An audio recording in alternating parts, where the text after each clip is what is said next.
Naupo ako dito habang inaantay yung mga bata. May naamoy akong fishy. Akala ko ako yung char. Tingnan nyo, oh, namatay na naman yung isang fish. Ayan, oh, siya. Nasa, ano kasi, oh. Yan. My God. Sayang. Pang ilan na to? Kawawa naman. Ilan na lang natira. Ayan. Andun yung iba, oh. Guys, yung pathway na yan, may harang both side, kaya hindi namin makuha. So, ayan, naghanap ako ng way para hindi sirain yan. Lansa. Wood. Kasi, baka magalit si amo.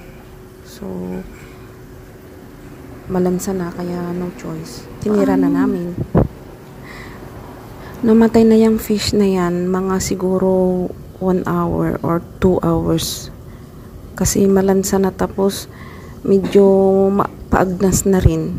Kaya habang tinutusok ko, parang nag-ano na yung skin nila. So ang ginawa ko na, sinira ko na yan. Kung magalit si amo, edi ikaw na. Edi ikaw namang tanggal. Unti-unti na silang namamatay. Bakit kaya? Parang 5 years na ako dito, di 5 years na rin sila. Baka more than pa. Baka kasi madumi yung tubig. Hindi naman kasi naglilinis na si uncle, yung name-maintenance dito sa bahay. Yan lang muna guys. Maraming salamat. Ingat po tayong lahat. God bless.